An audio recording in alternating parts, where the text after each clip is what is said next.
Good morning, this is Land on the Go with all you need to know news and weather as you start your day. A weekend party ended with gunshots. The Minnehaha County Sheriff's Office says a 19-year-old went to the hospital with life-threatening gunshot wounds. It happened early Saturday morning at a short-term rental near the town of Humboldt. No danger to the public. This seems to be people that knew each other that were at the party together. During the investigation, authorities say they found a large amount of spent shell casings. They are asking anyone who has information on what happened to give them a call or contact Crime Stoppers at the numbers on your screen. A man and woman have been identified in a deadly weekend crash in Sioux Falls. The driver of the motorcycle, 40-year-old Nicholas Schramm, died at the scene. The passenger, 38-year-old Ray Ann Hodkinson, was taken to a local hospital where she later died. The crash happened around 5 o'clock Saturday night. The pickup was trying to make a turn when it collided with the motorcycle. The other vehicle that was involved was a white Chrysler vehicle that was also involved heading southbound and hit the pickup after the motorcycle had hit the pickup. No one in the third car was hurt. The driver of the pickup suffered serious injuries and was taken to the hospital. A Sioux Falls man is behind bars accused of punching a rideshare driver. 46-year-old Jamie Traversy is charged with attempted robbery and 2 counts of simple assault.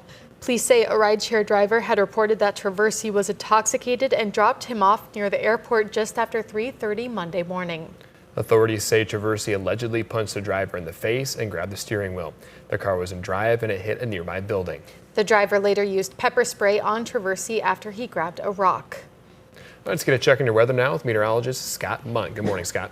All right, good morning, everybody. We are looking at a cool day today. Temperatures only in the 50s for afternoon highs for many. This will come with a northwest breeze around 15 to 25 miles per hour. Frost and freeze headlines as we do get into the overnight hours. That is something worth noting too, as temperatures eventually fall to the low to middle 30s. So our forecast for today, mention these temperatures being well below average. We'll go with highs in the 50s. Some may be able to sneak into a lower 60s. Brian will have more details on your forecast coming up. Thank you, Scott. The This Is the Way Foundation, created in honor of the late Spencer Thorsland of Brandon, has awarded its first Eventually Scholarship.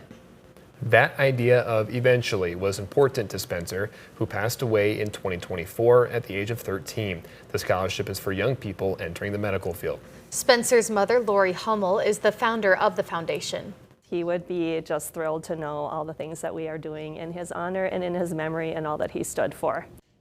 Riley McCune of Brandon is the Eventually Scholarship's first recipient. He just graduated from Brandon Valley and is headed to study at the prestigious Massachusetts Institute of Technology. Bob Hayden has had heart problems for decades. In April, he received a heart surgery that had never been done before in South Dakota. The procedure was minimally invasive and didn't require open heart surgery. It was performed by Sanford cardiologist Dr. Tom Stish.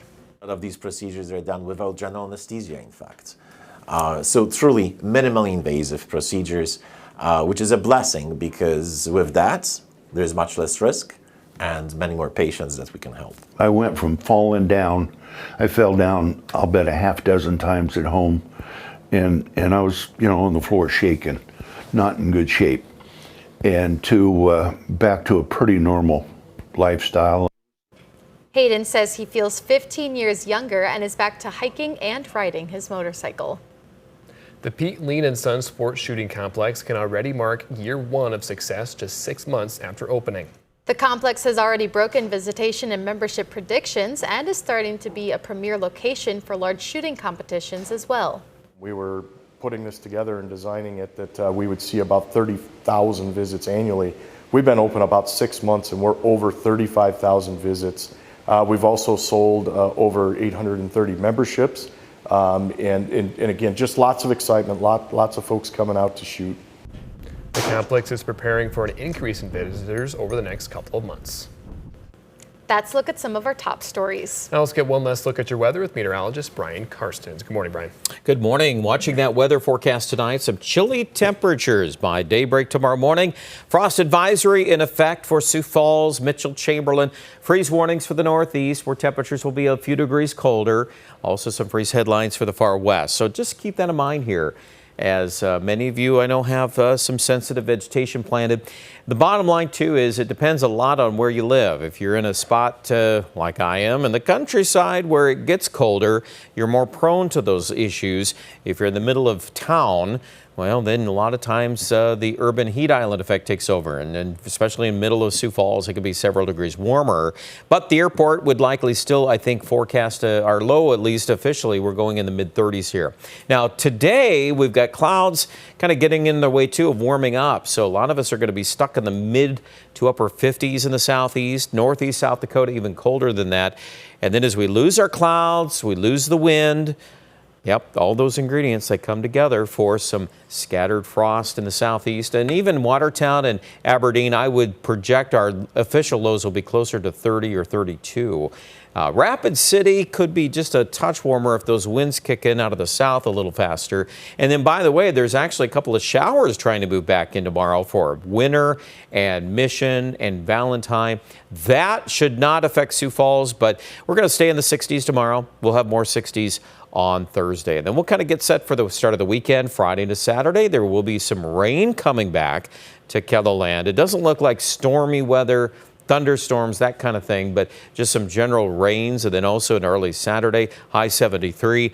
We do see 80s early next week. It looks like overnight lows will be in the 50s. And so warming trends here as we go down the road. Aberdeen also back to the 60s here for tomorrow after a morning low of 34. Could be a touch cooler than that. Just keep that in mind.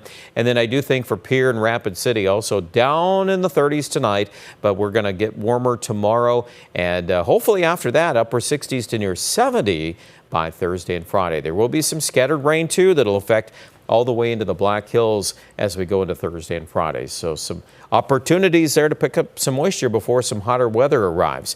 Find out more details on the forecast online at KELOLAND.com.